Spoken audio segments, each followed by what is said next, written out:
വിസ്മയങ്ങളുണ്ടാകുമെന്ന് VD. Satheesan പറഞ്ഞപ്പോൾ ആരും വിശ്വസിച്ചില്ല. കൂടെ നിൽക്കുന്നവർ പോലും അടക്കം പറഞ്ഞു ചിരിച്ചു. വി.ഡി. പറഞ്ഞത് ഒന്നൊന്നായി നടപ്പായപ്പോൾ കേരള ജനത ആർപ്പു വിളിച്ചു.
നാടെങ്ങും ആഹ്ലാദ തിരകളുയർന്നു. അങ്ങനെ അക്ഷരാർത്ഥത്തിൽ വി.ഡി. വിസ്മയങ്ങളുടെ വിജയക്കൊടി പാറിക്കുകയാണ്. എൻ്റെ പ്രസ്ഥാനം ഇന്ത്യൻ നാഷണൽ കോൺഗ്രസ് എന്നെ വലിയ ഒരു ഉത്തരവാദിത്തമാണ് ഏൽപ്പിച്ചിരിക്കുന്നത്. ഞാനിതിനോട് അഖിലേന്ത്യാ കോൺഗ്രസ് കമ്മിറ്റി നേതൃത്വത്തോട്, കോൺഗ്രസ് പ്രസിഡന്റിനോടും ശ്രീ രാഹുൽജിയോടും ഉൾപ്പെടെ എല്ലാവരോടും നന്ദി പറയുകയാണ്. എന്നെ ഇതിന് പ്രാപ്തമാക്കിയത് ഈ തെരഞ്ഞെടുപ്പിൽ കഠിനാധ്വാനം ചെയ്ത ലക്ഷക്കണക്കിന് UDF പ്രവർത്തകരും ടീം UDF ആയി നിന്ന ഞങ്ങളുടെ UDF നേതാക്കന്മാരുമാണ്. തീർച്ചയായും ഞാനിവിടെ എത്തിയതിന് അവരോട് എനിക്ക് ഒരുപാട് കടപ്പാടുണ്ട്. കേരളത്തിലെ ജനങ്ങൾ ഞങ്ങളെ വലിയ ഉത്തരവാദിത്തമാണ് ഏൽപ്പിച്ചത്. 10 വർഷം നീണ്ടുനിന്നൊരു ഭരണം അവസാനിപ്പിച്ച് 102 സീറ്റോടു കൂടിയാണ് അധികാരത്തിലെത്തിയത്. ആ ജനങ്ങളോട് ഞങ്ങൾ പറഞ്ഞ കാര്യങ്ങൾ ഒന്നൊന്നായി ഞങ്ങൾ ചെയ്തു തീർക്കും. കഠിനാധ്വാനം ചെയ്ത് പൂർണ്ണമായ അർപ്പണബോധത്തോടെ ജനങ്ങളുടെ ജീവിത നിലവാരം ഉയർത്താൻ, കേരളത്തെ മാറ്റിയെടുക്കാൻ, പുതിയ ഒരു കേരളത്തെ സൃഷ്ടിക്കാൻ, ഒരു പുതുയുഗത്തിന് തുടക്കമിടാൻ ഞങ്ങൾ എല്ലാവരും ചേർന്ന് കഠിനാധ്വാനം ചെയ്യും.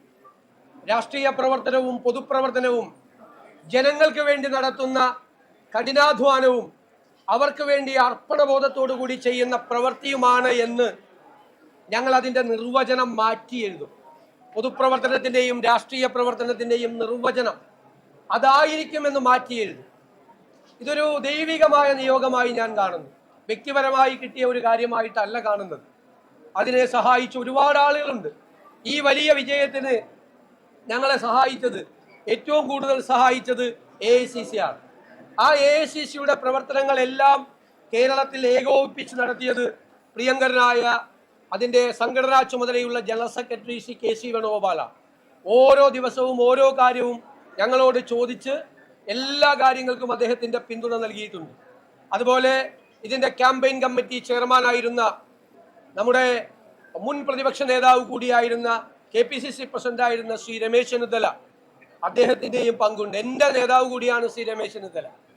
എൻ്റെ പ്രിയങ്കരനായ സഹപ്രവർത്തകനാണ്, നേതാവ് കൂടിയാണ് ശ്രീ KC വേണുഗോപാൽ. അവരെ എല്ലാവരെയും പൂർണ്ണമായ വിശ്വാസത്തിലെടുക്കും. KPCC പ്രസിഡന്റ് ശ്രീ സണ്ണി ജോസഫിനോട്, അതുപോലെ ഇവിടുത്തെ ചുമതല AICCയുടെ ചുമതലയുണ്ടായിരുന്ന ശ്രീമതി ദീപാദാസ് മുൻഷിയോട്, എല്ലാവരോടും അവരുടെ ക്യാമ്പ് ചെയ്താണ് ഇവിടുത്തെ പ്രവർത്തനങ്ങൾക്ക് നേതൃത്വം കൊടുത്തത്. എല്ലാവരോടുമുള്ള നന്ദി ഞാൻ പ്രത്യേകമായി പറയുകയാണ്. ഇത് വലിയൊരു ഉത്തരവാദിത്തമാണ്. കാരണം കേരളം അതിൻ്റെ ഏറ്റവും വലിയ സങ്കീർണമായ ഒരു അവസ്ഥയിലൂടെ കടന്നു പോവുകയാണ്. ഞങ്ങൾ തന്നെ ജനങ്ങളുടെ മുമ്പിൽ അവതരിപ്പിച്ച കേരളത്തിൻ്റെ ഒരു ചിത്രമുണ്ട്. ആ വെല്ലുവിളികളെ നേരിടാൻ കേരളം ഒരുമിച്ച് നിൽക്കണം. കേരളത്തിലെ എല്ലാ വിഭാഗം ജനങ്ങളുടെ, പ്രതിപക്ഷത്തിൻ്റെ ഉൾപ്പെടെയുള്ള പൂർണ്ണമായ പിന്തുണ ഞാൻ അഭ്യർത്ഥിക്കുന്നു. നമ്മുടെ കേരളത്തെ നമുക്ക് രക്ഷിച്ചെടുക്കാൻ, പുതിയ കേരളത്തെ സൃഷ്ടിക്കാൻ എല്ലാവരും ചേർന്നുള്ള പ്രവർത്തനത്തിനും മാത്രമേ കഴിയുകയുള്ളൂ. നല്ല ഒരു ടീം ഉണ്ടാകണം.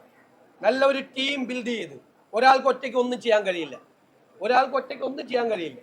ഒരു ടീമിനായിരിക്കും ചെയ്യാം. കേരളത്തെ രക്ഷിക്കാനുള്ള ആ ടീം ബിൽഡ് ചെയ്യുക എന്നുള്ള ഉത്തരവാദിത്വം കൂടി തീർച്ചയായും ഏറ്റെടുക്കും.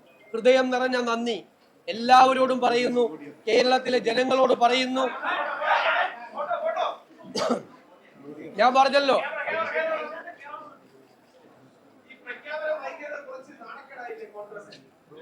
ഒരു നാണക്കേടുമില്ല. ഇതൊക്കെ ഫോർമാലിറ്റീസ് ഉണ്ട്, നടപടിക്രമങ്ങളുണ്ട്. നിങ്ങൾ മറ്റ് സംസ്ഥാനങ്ങളിലെല്ലാം വിവിധ പാർട്ടികൾ മുഖ്യമന്ത്രിമാരെ തിരഞ്ഞെടുക്കാൻ എത്രയോ സമയം എടുത്തിട്ടുണ്ട്. ചരിത്രം അറിയാതെ അങ്ങനെ കുറ്റപ്പെടുത്തരുത്. നേതൃത്വത്തിൻ്റെ മുമ്പിൽ ഒരുപാട് കാര്യങ്ങൾ വരുമ്പോൾ അവരതിൻ്റെ എല്ലാ ഭാഗവും പരിശോധിച്ച് ഒരു കാലത്തും നടക്കാത്ത തരത്തിൽ MLA-മാരുമായി, MP-മാരുമായി, സീനിയർ നേതാക്കളുമായി എല്ലാവരും ആയി നടത്തിയ ആശയവിനിമയത്തിന് ശേഷമാണ്. കോൺഗ്രസ് പാർട്ടി സാധാരണ ഒരു പാർട്ടിയല്ല, ഗാലക്സി ഓഫ് ലീഡർഷിപ്പ് ഉള്ള ഒരു പാർട്ടിയാണ്. ഒരുപാട് നേതാക്കൾ, കഴിവുള്ള മികച്ചവരായ നിരവധി നേതാക്കന്മാർ MLA-മാരായി ജയിച്ചു വന്നവരിലുണ്ട്. കഴിവുള്ള നേതാക്കന്മാരുള്ള ഒരു പാർട്ടിയാണ്. അതിൽ നിന്ന് ഒരാളെ തിരഞ്ഞെടുക്കുക എന്ന് പറയുന്നത് വളരെ പ്രധാനപ്പെട്ട ഒരു ജോലിയാണ്. അത് ഭംഗിയായിട്ട് നിർവഹിച്ചു. ജനകീയമായ ഒരു പിന്തുണയോടുകൂടി കേരളത്തിൽ അധികാരത്തിൽ വരുന്ന ഒരു രണ്ടാമത്തെ മുഖ്യമന്ത്രിയാണ് DS-ന് ശേഷം. അങ്ങനെ ജനകീയമായ ഒരു പിന്തുണയിലൂടെ വരുമ്പോൾ വലിയ ചാരിതാർത്ഥ്യമുണ്ടോ? അല്ല, തീർച്ചയായിട്ടും ജനങ്ങൾ പിന്തുണച്ചിട്ടുണ്ട്. ജനങ്ങൾ UDF-നെ പ്രതീക്ഷയോടുകൂടി കാണുകയാണ്. അവർ UDF-നെ പിന്തുണച്ചിട്ടുണ്ട്, വൻ വിജയം നൽകിയിട്ടുണ്ട്. അതിനവർക്ക് വലിയ പ്രതീക്ഷയുണ്ട്. ഞങ്ങളറിയാലോ, ഞങ്ങൾ ടീം UDF ആയിട്ടാണ് നിന്നത്. ടീം UDF ഒരു പാർട്ടിയെ പോലെയാണ് പ്രവർത്തിച്ചത്. എല്ലാ നേതാക്കളും, പ്രിയങ്കരായ സാദിഖ് അലി തങ്ങൾ, ശ്രീ PK കുഞ്ഞാലിക്കുട്ടി സാഹിബ്, ഏറ്റവും സീനിയറായിട്ടുള്ള ശ്രീ PJ ജോസഫ് സാറ്, ശ്രീ പ്രേമചന്ദ്രനും ശ്രീ ഷിബു ബേബി ജോണൊക്കെയുള്ള RSP, CP ജോൺ ഞങ്ങളുടെ UDF-ന്റെ സെക്രട്ടറി ആയിരുന്നു. അതുപോലെ ശ്രീ രാജൻ ബാബു, ശ്രീ മാണി സി കാപ്പൻ, ശ്രീ അനൂപ് ജേക്കബ് ഉൾപ്പെടെയുള്ള UDF നേതാക്കൾ ഒരു ഒറ്റ പാർട്ടി, ഒരു പാർട്ടിയെ പോലെയാണ് അവരെല്ലാം പ്രവർത്തിച്ചത്. അവർ എനിക്ക് ഉപദേശങ്ങൾ തന്നിട്ടുണ്ട്, അനുഗ്രഹങ്ങൾ തന്നിട്ടുണ്ട്, തെറ്റുകൾ തിരുത്തിയിട്ടുണ്ട്, കറക്റ്റ് ചെയ്തിട്ടുണ്ട്. അതുപോലെ തന്നെ ഞങ്ങൾ പോകും, ഇനിയും പോകും.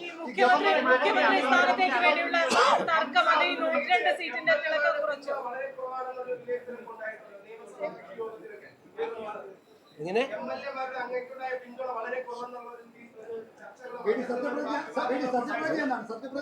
അല്ല, അത് പാർട്ടിയായിട്ടും ഘടകകക്ഷികളുമായിട്ടും ആലോചിച്ച് ഗവർണറെ കണ്ടതിന് ശേഷം തീരുമാനിക്കും. അത് ഇപ്പോൾ നിങ്ങളെല്ലാം ആദ്യം കാണുന്നു.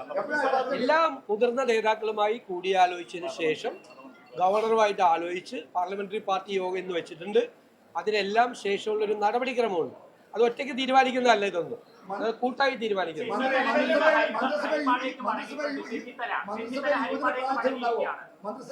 വരട്ടെ, ഞാനല്ലല്ലോ മന്ത്രിമാരെ തീരുമാനിക്കുന്നത്, കൂട്ടായിട്ടാണ് തീരുമാനിക്കുന്നത്. പാർട്ടിയാണ് മന്ത്രിമാരെ തീരുമാനിക്കുന്നത്. പാർട്ടിയാണ് നിർദ്ദേശിക്കുന്നത്. ഞാനല്ല തീരുമാനിക്കുന്നത്, മന്ത്രിമാർ. എന്നോട് അഭിപ്രായം ചോദിക്കും പാർട്ടി, മറ്റു നേതാക്കളോട് അഭിപ്രായം ചോദിക്കും, എന്നിട്ട് പാർട്ടിയാണ് അത് ചെയ്യുന്നത്.